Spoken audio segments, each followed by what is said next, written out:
Hi everyone, my name is Kelly Bowman and I will be doing my presentation and case study on dyscalculia. I put the pronunciation underneath, so I probably am still butchering it and I apologize, but just so you have that for your own knowledge, I just want to get a little bit of a background about this learning disorder so that way you have some knowledge and information to understand if you are working with a kiddo who may have dyscalculia. So what exactly is dyscalculia? It's a learning disability in math, which affects a child's ability to understand, learn, and perform math and number-based operations. It's important to note that an individual doesn't outgrow, this learning disability. It is something that sticks with them their entire life. So it's important early on to maybe identify some strategies and interventions to help someone be successful. Typically, it's more noticeable as math becomes more abstract and complex as kiddos move throughout school, but it can be detected as early as preschool.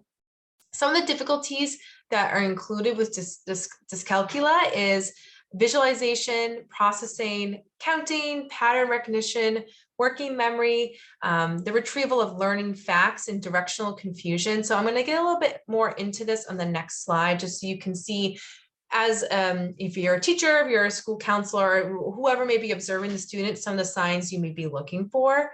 So these kiddos, they may display, a difficulty of remembering math facts and understanding the logic behind math. So really understanding, why you're using this specific strategy to solve this, word problem. So again, it could even be the most basic math facts of, addition, subtraction. Again, just struggling with those very, some of those basic math facts and mastering them. You may see a kiddo using finger counting to solve the most simplest of, arithmetic problems. They may have difficulty retrieving number of facts from memory. So back to that working memory piece and how dyscalculia impacts individuals. So I think of times tables. So you may think that a student's not studying as hard as they should be to remember their multiplication tables, but it really could be they're struggling with just mastering and retrieving the information from their memory. Another difficulty may be grasping the meaning of quantities and concepts. So biggest versus smallest. These kiddos may have a hard time like following a recipe or like using measuring cups. They may struggle with, they may think that number 2 is, actually larger than number 6. So it's kind of mixing up those numbers. It's struggling with measuring. It's just struggling with understanding what quantities look like. They may have difficulty counting money or making change. They may struggle to tell time, tracking time, managing, and being punctual. So they may be more tardy than, than their other peers. And lastly, in regards to like the social emotional piece, which I think is important, is, they may be more quickly to experience frustrations, may be more tearful, they may be avoidant or experience, anxiety and panic when it comes to math. And I like the concept of just think about mind freeze. So maybe they are working really, really, really hard to understand a concept, but their brain kind of just freezes and they're just having a really difficult time of processing and moving forward to the next skill. So some possible causes, I only found through my research about 2, but experts believe it to be as common as dyslexia, and sometimes dyslexia and dyscalculia, they kind of intertwine with one another. That could be seen that way at least, but again, this learning disability in math is just as common, and it definitely doesn't discriminate against genders. So again, it's not more seen in males and it's not more seen in females. So again, it's not like that myth of that, females are not as good as in math as boys. So again, it impacts all genders equally. So the first possible cause would be genetics and hereditary. So similar to dyslexia, an individual could, inherit it from a family member or could run it, run in their family. A second possible cause would be brain development. So some research has shown that brain imaging has shown some differences between individuals with and without dyscalculia. So these differences around how brain is structured and functions in areas that are linked to math skills. I wasn't able to find too much research in regards to the brain imaging, but again, it's kind of similar to dyslexia that they're able to kind of map and see where some of those deficits are in someone's like working memory or just how their ability to process and retain information. So in regards to diagnosis and evaluations, it's pretty atypical, similar to dyslexia. A kiddo could receive, evaluation through the school, or, a parent or guardian can get it, privately. But again, it's going to assess computation skills, math fluency, mental computation, and quantitative reasoning. So really looking at the logic and math and any deficits in those areas. So moving on to my case study. So I have a young girl, Marley, who is 12 years old at Oakwood Middle School. She's friendly, outgoing, and respectful. She has a solid group of friends who enjoy spending time with her. When she's not at school, she loves to read and play her favorite video games. Her favorite subject of all time is English, and her mom is a single parent, and she has 2 older sisters. So recently, Mrs. Smith has noticed Marley has been avoidant with math and has increased in dysregulation in class. She no longer engages or participates in classroom lessons and rarely finishes her work. She frequently asks to use the bathroom and is gone for a good portion of class. Marley appears withdrawn. When she's completing classwork, Marley takes a large chunk of time to complete a few questions on her worksheet. She uses her fingers consistently to solve problems and tries to hide it from peers. She's unable to recall multiplication facts during a fun math game, and she became frustrated and tearful with Mrs. Smith. Word problems are also a huge struggle for Marley. She's unable to organize and solve the problem and will leave it blank. Mrs. Smith has also noticed her work is very disorganized, and Marley has also been struggling with learning new complex concepts, and ultimately she's very behind academically in math. When Mrs. Smith spoke with Marley after class, she reported she just has not been feeling very well in the past few weeks. When probing a bit further, Marley expressed math makes her very anxious. She reported to find math incredibly confusing and feels dumb because all of her peers are doing well. She's been afraid to tell adults she struggles with reading numbers and they always look scrambled to her, especially when the problem is very long. Mrs. Smith spoke with other teachers reporting Marley is in their class for the whole duration and completes all her work. She's thriving. Her mother has also vocalized concerns to the school of what is happening in the home and in the community.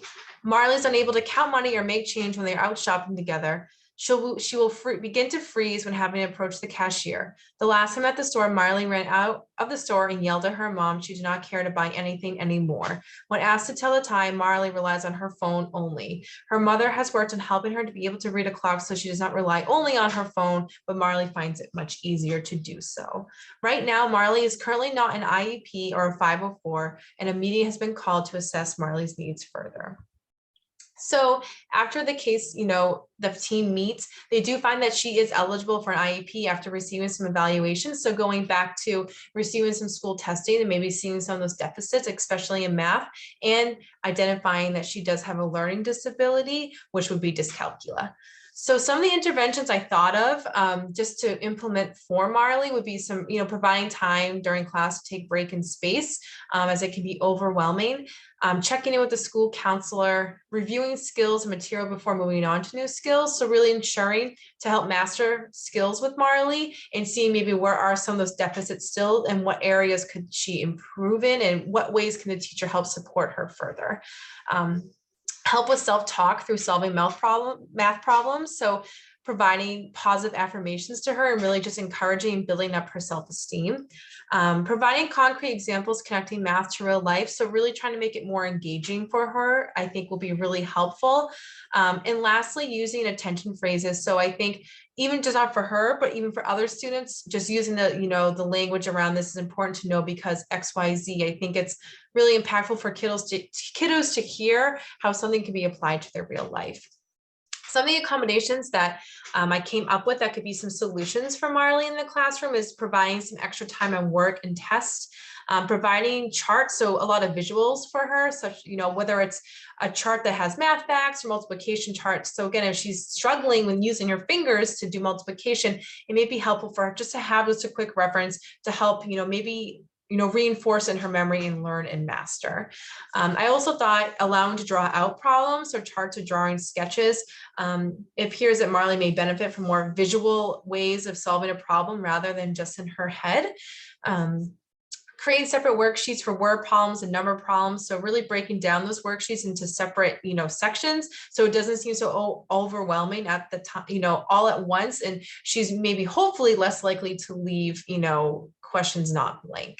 Highlighting and circling keywords and numbers on word problems. So again, we read that she really struggled with word problems. So ways to help simplify it and break it down to ways that make sense to her. And lastly, I think that providing an extra piece of paper to cover up most of a worksheet or in a test to help her focus, because it may be easy for her to become distracted and overwhelmed. So this is just like an example of a resource I created. It's just like a simple problem solving organizer. So again, it has like, 4 different steps she goes through, and, looking at a word problem and thinking, what is this asking me to find out? What operation will she use? How she will solve it, and identifying what was the strategy she used, and, looking to reflect. Did her answer make sense? Why or why not? And working with a teacher or a para, whoever that may be, to see, where is that, that gap when she's solving word problems. So this is just the resource I came up with.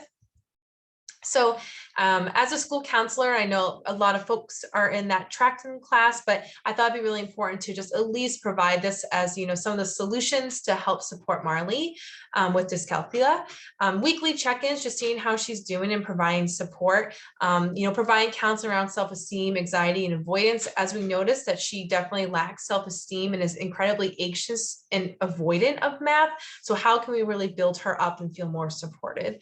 Identifying coping skills when in math class. So particularly, maybe using fidgets if she's feeling overly anxious, maybe some breathing, like grounding techniques to maybe help with, feelings of, overwhelmness. And again, validation, I think, is really important, just validating that you're doing your best work and you have to take it one day at a time.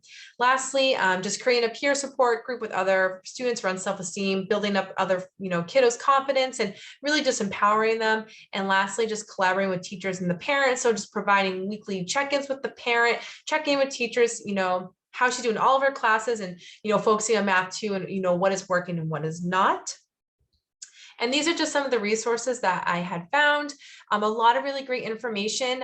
There was a simulator, but I won't walk you through it. But again, it's a great way of understanding, this learning disorder as someone who I really never heard of it before. And I think it kind of gets, kind of swept under the rug, but it's definitely, really, really important to learn about. And I hope that you found these tools helpful. Thank you.